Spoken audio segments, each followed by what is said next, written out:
우리는 신앙과 믿음이라고 하는 것을 하나님과 나와의 관계 속에 대한 것만이라고 생각할 때가 있는 것 같습니다. 그러나 하나님께서 가르쳐 주시는 이 말씀에 빗대어서 보면 이 믿음과 신앙이라고 하는 것은 하나님과 나의 관계에서만 머무는 것이 아니고 내 이웃과 나의 관계가 어떠하느냐에 따라서 하나님과의 나의 관계가 증명이 되는 겁니다. 이웃과 나의 관계가 하나님과 나의 관계를 나타내주고 있습니다.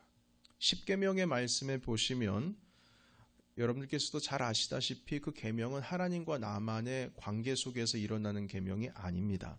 5계명부터는 가깝게는 부모와 자녀와의 관계 속에서 일어나고, 그리고 나와 너, 멀게는 내 이웃의 관계에 대한 법률이고, 그 관계에 대한 주님의 말씀 규정입니다. 살인하지 말라, 그리고 간음하지 말라, 거짓 증거하지 말라, 내 이웃의 것을 탐내지 말라. 이 모든 것들이 이웃과의 관계 속에서 있는 그것으로 말미암아 이제 나의 신앙이 또한 결정이 되는 것이죠. 하나님께서 이사야 선지자를 통해서 이스라엘이 죄 지었다고 말씀하시며 아주 강하게 질책하시는 말씀이 이사야 1장에 등장을 합니다. 그런데 그 1장에서 죄라고 말씀을 하실 때에 하나님께서 질책하시는 그 부분은 무엇이냐면, 이스라엘이 때만 되면, 시간만 되면 이 제사라고 하는 것은 빠지지 않고 정말 열심히 잘 드립니다. 율법대로 정확하게 때에 맞춰서 각 성회로 모이고 월삭으로 모이고 아침과 저녁 상번제로 드리고, 이건 정말 잘해요. 그런데 희한하게 고아와 과부들은 전혀 돌보지를 않는 겁니다. 그래서 그걸 질책하셨어요. 그래서 이사야서 1장에 보시게 되면 이스라엘 백성들이 제사는 그렇게 잘 드리면서 동시에 약한 자들을 돌보는 것이 아니고 오히려 착취하고 억압하는 것, 이것 내 못 보겠다, 도저히 견디지를 못하겠다, 이런 표현이 있습니다. 차라리 내 이 성소의 마당 가운데에 재물을 가지고 오지 말라고 하시면 나 그런 거 배불렀다, 이렇게 주님께서 강하게 말씀하시는데, 어디까지 말씀하시냐면 아무리 나에게 부르짖는다 할지라도 내가 귀를 닫아버리겠다, 이렇게 말씀하십니다. 응답하시지 않겠다는 거예요. 이유는 하나님 아버지 앞에서는 정말 잘하는데 밖에 나가서는 이 어렵고 연약하고 이웃과의 관계 속에서 다 망가져 있는 것입니다. 그래서 그 이웃과의 관계가 바로 죄다 라고 말씀하시면서 이스라엘의 죄를 이사야 선지자의 목소리를 통하여서 아주 강하게 질책을 하고 계십니다. 그런데 이것은 구약에서만 하시는 말씀이 아닙니다. 요한 1서 4장 20절에서 21절 말씀, 우리 스크린을 통하여서 함께 읽겠습니다. 시작. 누구든지 하나님을 사랑하노라 하고 그 형제를 미워하면 이는 거짓말하는 자니, 보는 바 그 형제를 사랑하지 아니하는 자는 보지 못하는 바 하나님을 사랑할 수 없느니라. 우리가 이 계명을 주께 받았나니 하나님을 사랑하는 자는 또한 그 형제를 사랑할지니라. 아멘. 여러분, 벌써 제가 이 부분에 대해서 설명을 하지 않는다 할지라도 무슨 내용인지 여러분 잘 아실 겁니다. 이 말씀은 이웃과의 관계, 내 형제와 내 자매와의 관계가 곧 하나님의 관계를 증명하는 것이다, 이렇게 분명히 말씀하고 계십니다. 하나님 사랑한다고 하면서 내 이웃과 갈등 가운데, 그리고 사랑하지 않는 자들은 그 거짓말하는 것이다. 이 계명을 주께 받았나니 하나님을 사랑하는 자는 분명히 그 형제 자매를, 이웃을 사랑한다, 이렇게 아예 규정을 해놓고 계십니다.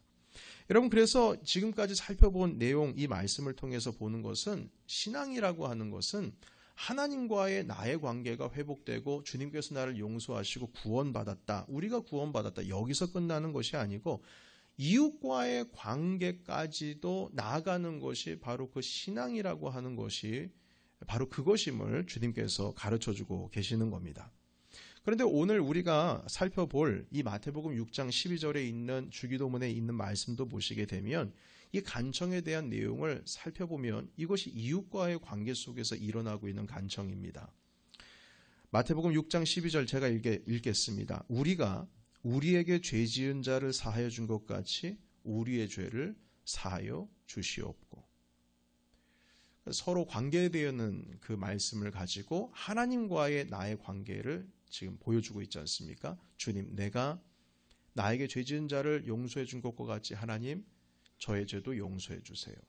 이웃과의 관계를 통해서 하나님과의 관계를 지금 보고 있지 않습니까? 여러분, 여기서 이웃을 향한 이웃과의 관계 속에서 일어나고 있는 간청은 그 원문에서 보시게 되면, 여기 보시게 되면 우리가 우리에게 죄 지은 자를 용서해 준 것 같이 우리 죄를 용서해 달라고 말씀을 하시는데, 이 성경 원문에선 이 죄라고 하는 것을요, 죄라고 표현하고 있지 않습니다. sins가 아닙니다. 뭐냐면은 이제 빚입니다. 빚. 그래서 NIV는 어떻게 표현되고 있는지 모르겠지만 킹제임스는 빚이라고 되어 있고요. 그리고 원어 성경에도 이게 빚졌다 했을 때 that 빚입니다. 이 빚을 죄를 의미하기 때문에 한국어 번역하시는 분들께서 저에게 빚진 자를 제가 탕감해 준 것과 같이 저에게 돈으로 빚진 것 주님 하나님 다 탕감해 주세요. 이렇게 돈에 관련된 것을 사람들이 이해할까 봐 이걸 죄라고 분명히 다이렉트리 그렇게 표현을 하고 계셨는데, 이 빚이라고 하는 것을 죄를 의미하는 것으로 지금 표현을 하고 있습니다. 자, 그런데 왜 이 죄를 표현했을 때 그냥 직접적으로 죄라고 이렇게 원문에 말씀을 하시고 그러시지, 왜 용서를 받아야 할 빚, 원문은 빚이라고 되어 있으니까요. 왜 빚으로 표현하셨을까? 이 빚으로 표현한 이유가 뭘까? 이걸 한번 우리가 좀 살펴봐야 될 것입니다. 여러분, 이웃이 내게 빚진 것을 내가 사해 준 것과 같이 내 빚을 사해 주옵소서. 이렇게 주기도문에서 말씀하고 계시는데, 이 말씀이 예수님께서 여기서 지금 처음 하신 말씀이 아닙니다. 우리 주님께서는 하나님의 나라는 이와 같으니라고 말씀하시면서 주님의 나라를 비유로 말씀 참 많이 자주 하셨는데요. 마태복음 18장에 보시게 되면 하나님 나라의 비유를 하시면서 1만 달란트를 빚진 자에 대한 이야기를 하고 계십니다. 여러분, 1만 달란트 빚진 자의 비유 아십니까? 혹시 기억이 잘 안 나신 분들을 위해서 제가 다시 한번 좀 설명을 드리자면 이런 이야기입니다. 1만 달란트를 빚진 종이 임금으로부터, 자기 주인으로부터 탕감을 받았습니다. 그런데 이 1만 달란트의 액수는 어느 정도냐면, 당시에 갈릴리 지역과 이 베레아 지역에 있었던 그 모든 주민들이 로마에게 내놓는 세금 50년치랍니다. 50년치. 50년치의 그 세금을 한 사람이 빚진 거예요. 그러니까 이것을 탕감해줬다라고 하는 것은 일꾼 혼자가 개인이 갚아나가기에는 정말 말도 안 되게 불가능한 그 금액을 한꺼번에 용서를 해줬다는 거예요. 그 임금이 말이죠.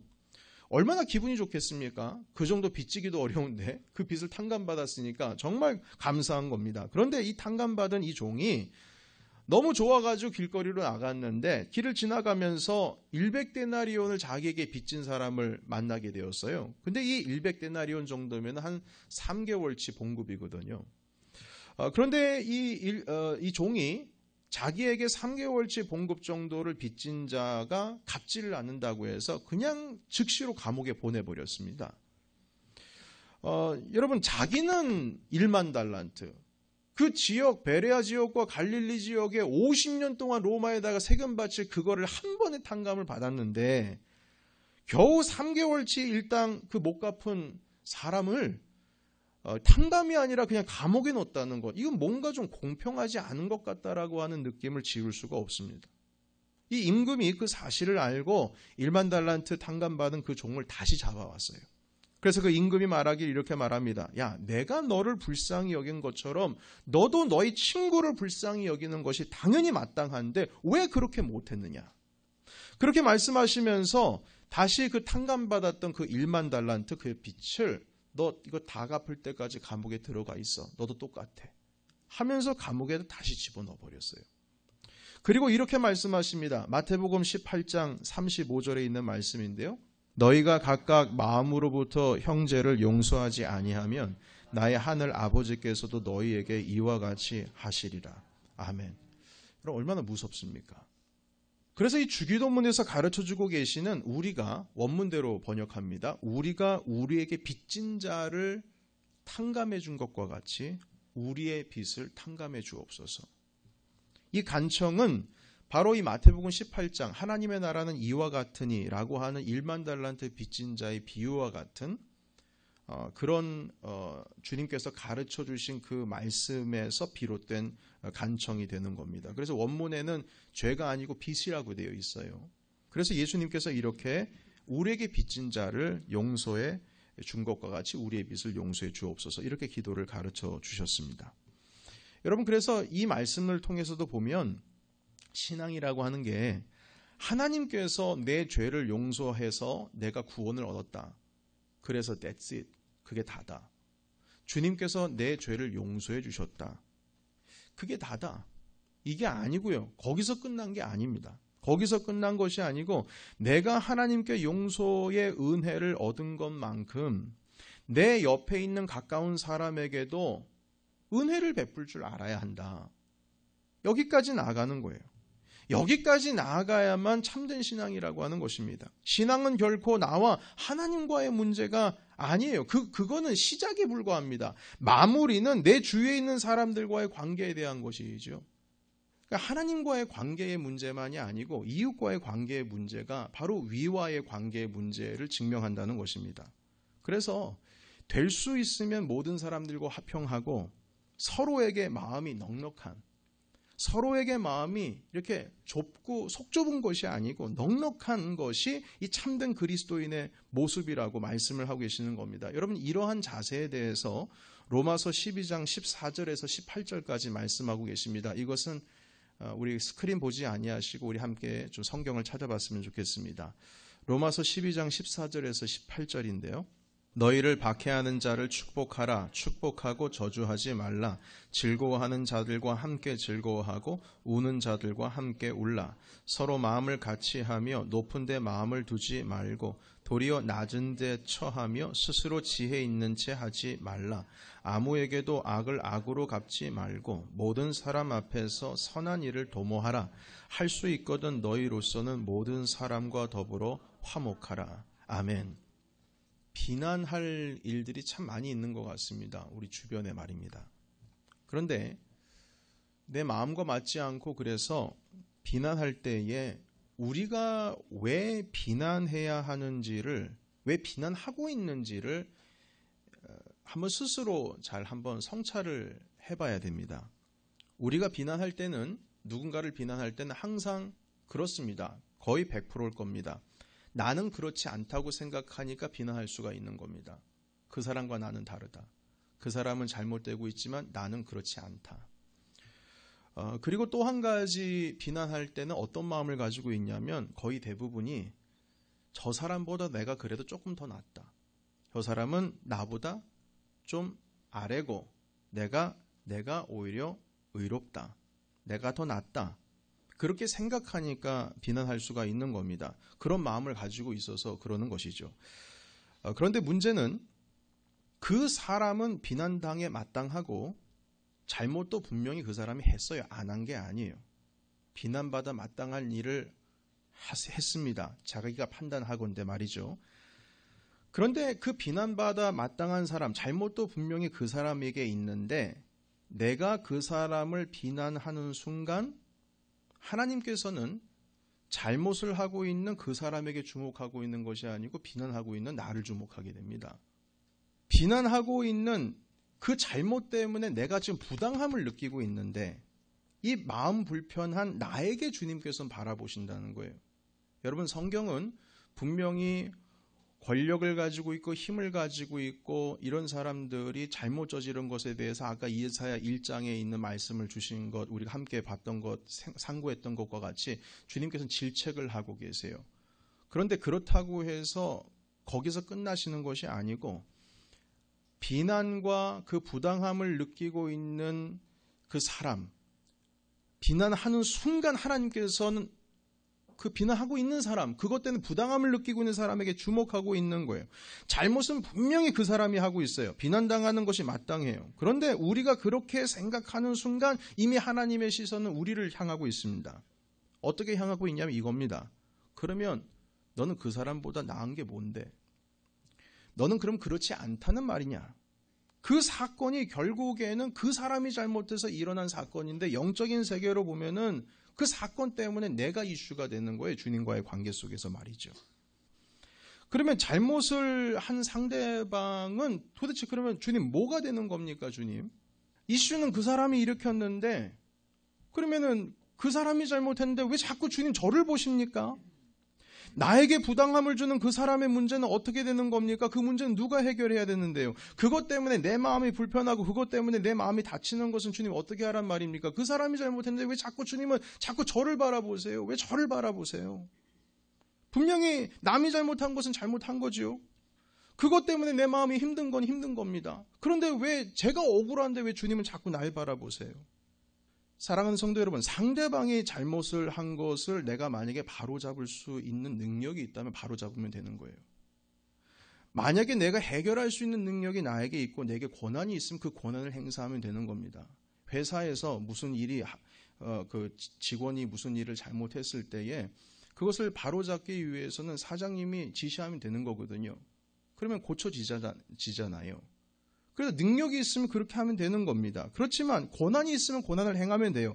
그러면 해결이 되니까요. 그러나 그 잘못을 내가 해결해 주겠다고 해서 해결될 수 있는 문제가 아니라면, 내가 개입을 해서 해결될 수 있는 문제가 아니라면 그 순간부터 이 문제가 조금 심각해집니다.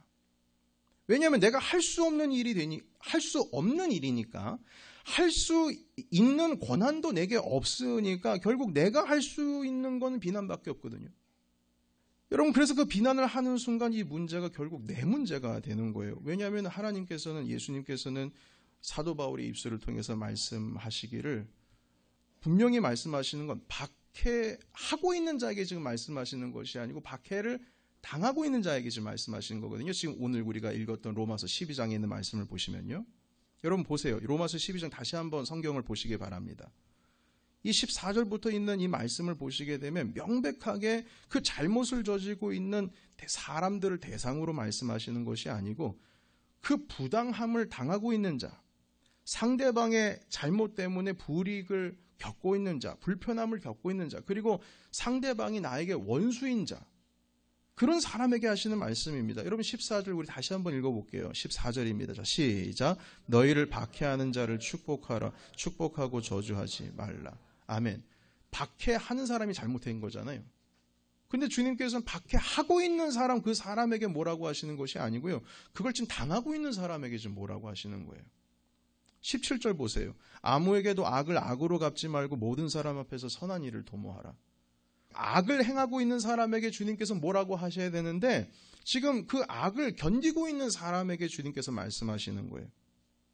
여러분, 이 말씀들은 박해하고 있는 자에게 하시는 말씀이 아닙니다. 당하고 있는 자, 마땅히 비난당해야 할 사람들에게 하시는 말씀이 아니고 부당함 때문에 그 사람을 비난할 수밖에 없는 사람들에게 하시는 말씀이에요. 악을 행하고 있는 사람들을 질책하시는 것이 아니라 그 악 때문에 힘들어하고 있는 사람들에게 지금 하시는 말씀입니다. 이 말씀에 의하면 잘못을 행하는 그 사람들의 행동을 내가 만약에 해결할 수 있는 일이 있다면, 그 권한을 가지고 있다면 하면 되는 거예요. 그렇지만 할 수 있는 일이 없다고 한다면, 그걸 해결할 수 있는 권한도 없고 한다면, 그럼 도대체 그 일은 누가 해결해야 되는가? 그럼 누가 그 일을 감당해야 되는가? 오늘 성경 말씀 로마서 12장 19절에 의하면 그것은 내 일이 아니고 누구 일이에요? 하나님의 일이에요. 하나님의 일이라고 말씀하십니다. 19절 우리 다 같이 한 번 더 읽겠습니다. 시작. 내 사랑하는 자들아 너희가 친히 원수를 갚지 말고 하나님의 진노하심에 맡기라. 기록되었으되 원수 갚는 것이 내게 있으니 내가 갚으리라고 주께서 말씀하시느니라. 아멘. 그러니까 주님께서 하시는 일이니까 할 수 있는 힘도 없고 권한도 없고 아무것도 행할 수 없다면 주님께 맡겨라. 마태복음에서는 그렇게 말씀하십니다. 의를 위하여 핍박을 받는 자는 뭐가 있다고요? 복이 있다 말씀하셨어요.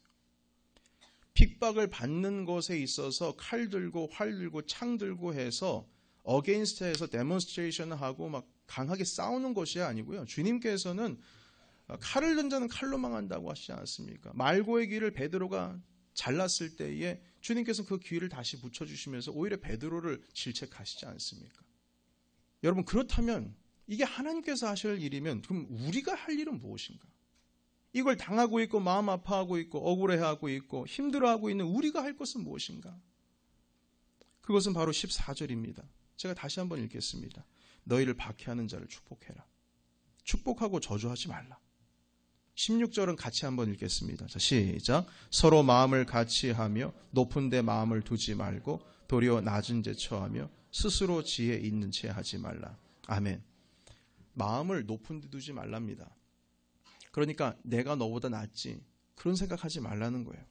도리어 낮은 데 처하며 스스로 지혜 있는 척 하지 말라. 내가 똑똑한 척 하지 말라는 거예요. 17절입니다. 아무에게도 악을 악으로 갚지 말고 모든 사람 앞에서 선한 일을 도모하라. 18절 같이 읽겠습니다. 시작. 할 수 있거든 너희로서는 모든 사람과 더불어 화목하라. 할 수 있거든 화목하라는 거예요. 할 수 있거든. 그 사람의 연약한 것은 하나님께서 행하시고 만약에 악한 것이 있으면 주님께서 다스리신다는 거예요. 21절 마지막으로 한 번 더 읽겠습니다. 시작. 악에게 지지 말고 선으로 악을 이기라. 아멘.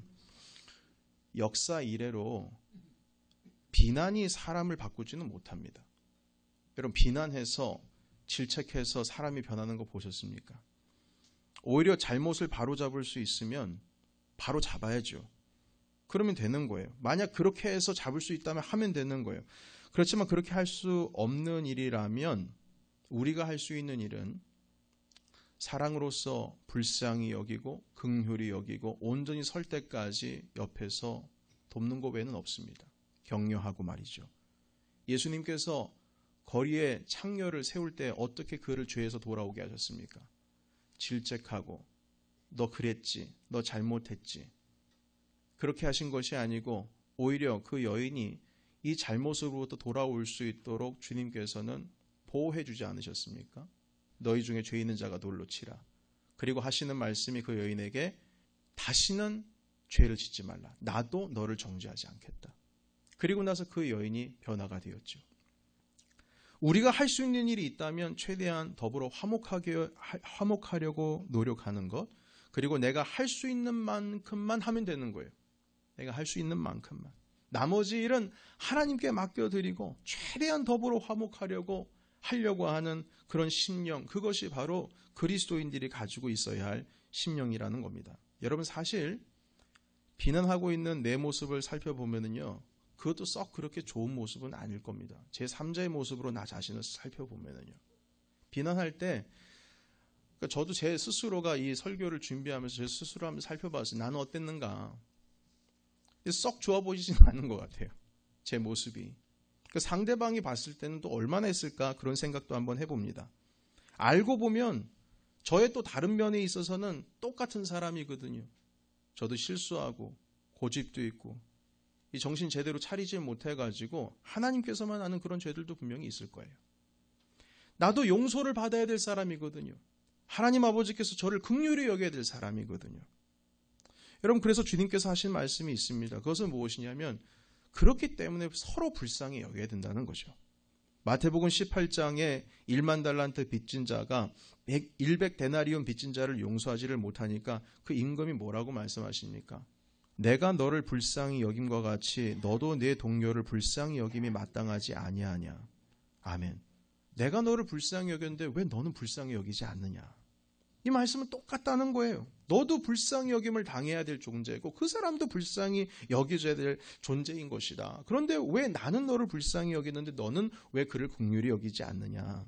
여러분 그래서 용서라고 하는 것은요, 사랑이라고 하는 것은 어디서부터 시작되냐면 억지로 시작되는 것이 아니고 불쌍히 여기려고 하는 그 마음을 갖는 데서부터 사랑이 시작되고 용서가 시작되고 거기서부터 사람을 세우고자 하는 모든 행동과 태도와 자세가 결정이 된다는 것입니다. 여러분 그래서 오늘 주님께서 가르쳐주고 계시는 주기도문의 그 의미가 바로 여기서 명확해집니다. 우리가 우리의 죄 지은 자를 사하여 준 것 같이, 우리가 우리에게 빚진 자를 내가 용서한 것과 같이 주님 우리의 죄, 우리의 빚을 탕감해 주시옵소서. 그 임금이 종을 용서를 했다면 그 종도 용서를 해줘야 된다는 거예요. 만약에 용서를 하면 그 임금이 그 사람에게 1만 달란트 빚진 자에게 용서했던 그 용서가 워킹이 됩니다. 그러나 100데나리온 빚진 자에게 용서를 하지 않으면 그게 잘 작동이 되고 있었던 그 용서라고 하는 그 모든 것들이 다시 디폴트가 되는 거예요. 주님께서는 이 말씀을 분명히 가르쳐 주셨습니다.